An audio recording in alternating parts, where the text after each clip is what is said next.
Hey, everyone! It is Wendy Richmond. I'm the CEO of Results Matter Dental Marketing, also known as Five Star Smiles.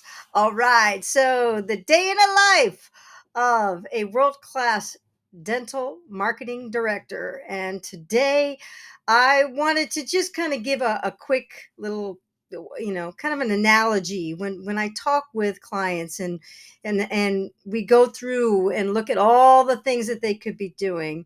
And what I always say, they ask me, well, where do we begin? Like, where do we start? How do we start? And first is that, you've got to know your baseline, right? So you've got to know where you are and where you want to go. So I had a client of mine who, new client, and and I asked, okay, where are you now? What are your statistics? What's your baseline? Because without a baseline, I don't know like how to get you where you want to go next, and we can't document it, right? And so I forced the issue of, all right, we're going to find out if you are looking really at new patients. Okay, so you said you want to double your new patients. Okay, great. You want to double your new patients by when? Let's put a date on it. Okay, it gives me something to go for, gives us all something to go for. So we have a date. We know where we are, we know where we want to go, we know what the gap is. So then I start looking around at all the different things that they're currently doing, what's working. I want to know.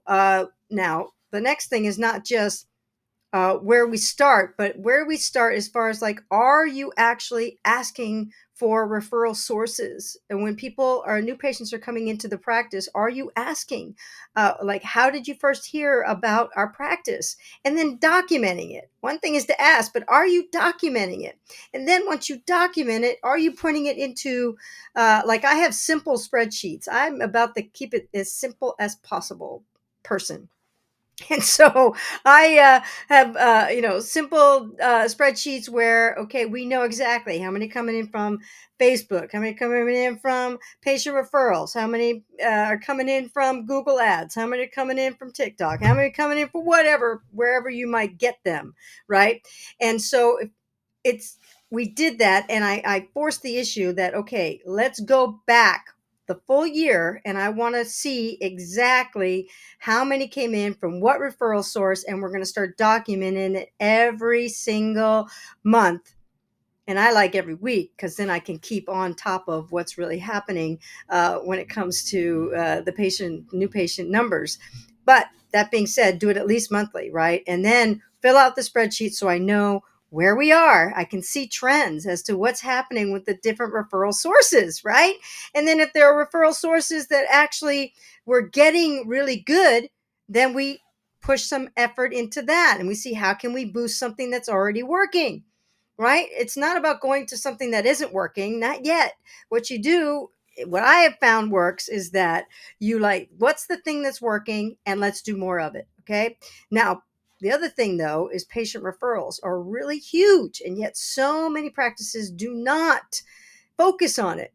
But the fact is that if you can boost your patient referrals and do it with less money, or even is same money as what you're doing for a external lead to come in and become a new patient, you have a better chance of those folks accepting treatment.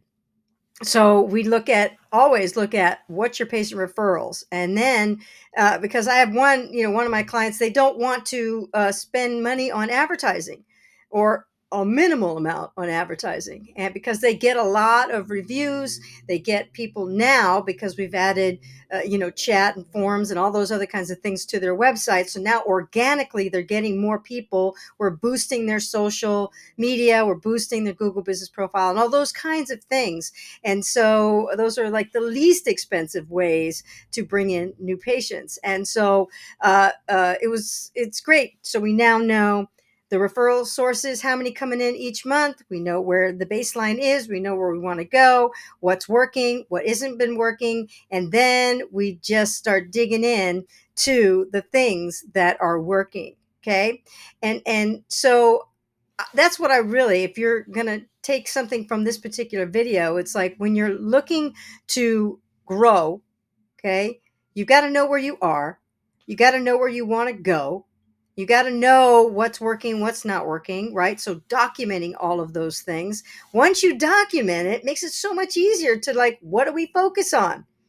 And then you then put a plan together on, okay, how, if patient referrals, if we could boost patient referrals, what can we do? What can we do every day?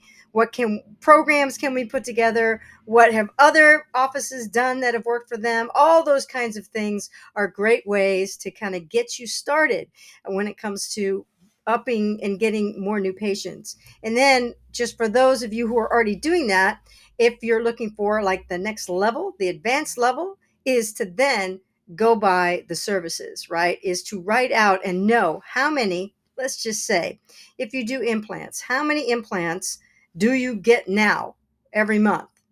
Can you document that? And if you can document it, then it makes it a lot easier to figure out how to get more. Okay. So then it's a matter of, okay, just like before, where are you now? Baseline. Where do you want to go? What's the time frame to get there? How have you been getting them in the past? Putting more into that to boost those numbers, right? And next thing you know, it then if you just focus and document everything, you'd be amazed at how much it grows, right? Things that are documented tend to grow. And what I've seen in my career, and I've heard that, of course, many, many times from multiple mentors that I've had throughout my career. So just wanted to talk a little bit about that and, get out there, know where you are, know where you want to go, document, and you will get there. All right. So make it a great day and see you next time. Bye bye.